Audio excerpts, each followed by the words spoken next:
Hey everyone, and welcome to r/chill, where we look at the best stories found on the internet. Today we're visiting r/malicious compliance.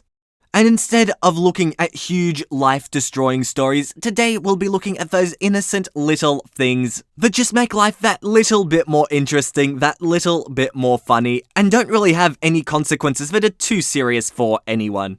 With that said, I don't want to waste another second, so grab a coffee, put on your seatbelt, and get ready to enjoy the ride.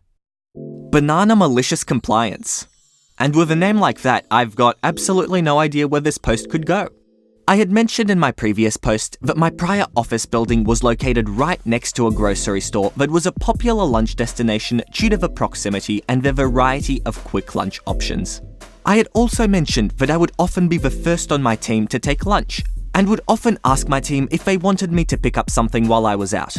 My colleague Daniel would frequently ask me to pick up bananas. This was another day at the office and another planned trip to the supermarket next door for lunch. When I told my team I was heading out and asked if anyone wanted anything, Daniel gave a slight variation of his frequent request. One banana, just a small one. He handed me $1 to buy the banana, which I handed back to him because I wasn't worried about buying something that would cost less than a quarter. I headed to the store, picked up my lunch, and headed over to the produce section and the giant banana display. This time, I spotted something at the top corner of the display that was a little more frequently stocked than the red bananas. Mini bananas.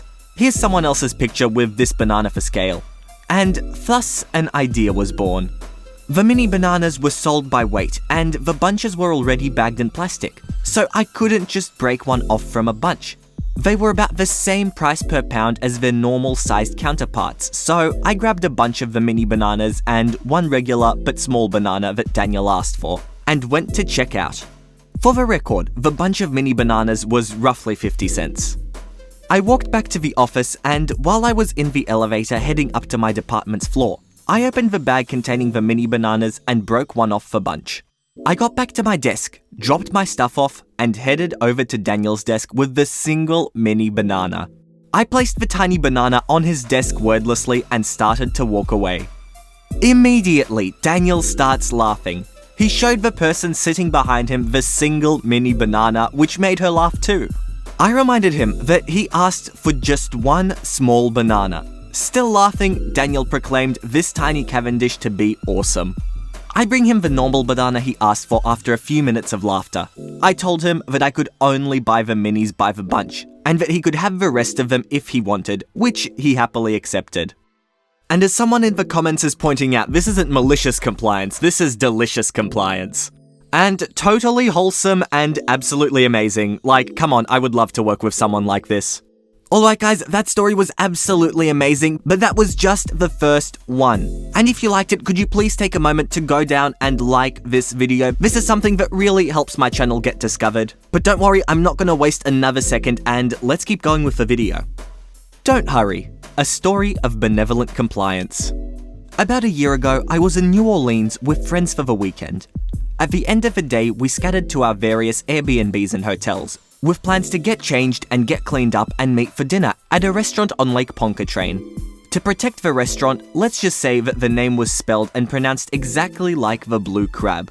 I'd tell you the waiter's name, but I can't remember it. I'll call him Acronym because I know you all love it when people use acronyms in their stories. We'd been out in the sun all day, so I was a little tired and not thinking entirely clearly. I drove myself there and arrived about 10 minutes late. My friends were there already and had ordered drinks already. I sat down and our waiter Acronym came over with water and a menu for me. He returned a minute later with my friend's drinks. I ordered a drink. Acronym left and returned with my beer less than a minute later. My friends ordered food without waiting for me to finish reading the menu.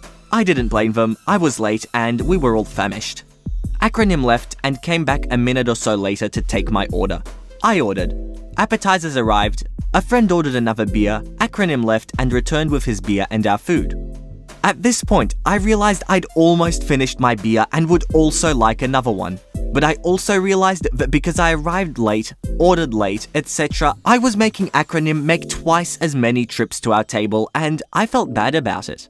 So I asked him, "Can I get another beer? But please don't hurry, take your time."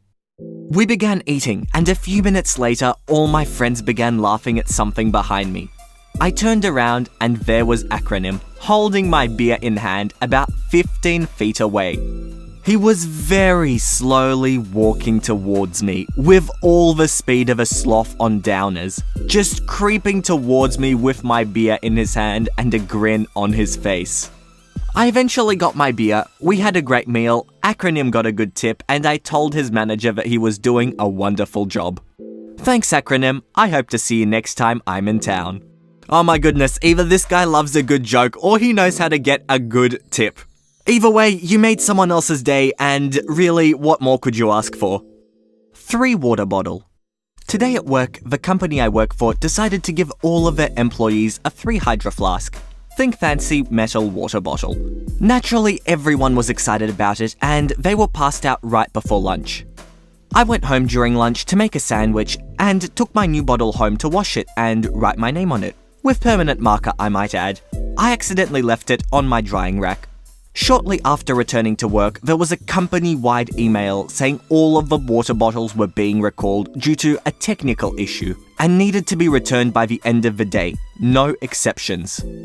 I called HR, they were in charge of the water bottle distribution, and explained that I left my bottle at home and I could get it to them first thing tomorrow morning. Apparently, this was not acceptable. They all needed to be returned today, etc., etc. So I drove home, grabbed my water bottle from the drying rack, watched an episode of Brooklyn Nine-Nine, drove back to work and returned it to HR. Along with the water bottle, I gave them an expense report for the mileage for driving home and back to get it. HR was not amused, but I reminded them that this was on-the-clock driving that was required for the company. Looks like I'll be getting paid my normal wage and mileage to return a water bottle that has my name written on it and watch some Brooklyn Nine-Nine. Wow, and HR can't even do anything to him because he followed instructions to the T. Get angry when I'm being kind to an elderly couple? Be prepared to wait in line until hell freezes over. This just happened a few days ago, on the way to vacation with my family. The terminal agent calls for boarding. We get in line. My wife, my 13-year-old daughter, 16-year-old son, and me. We're somewhat near the front of the line and it quickly grows to a couple hundred people.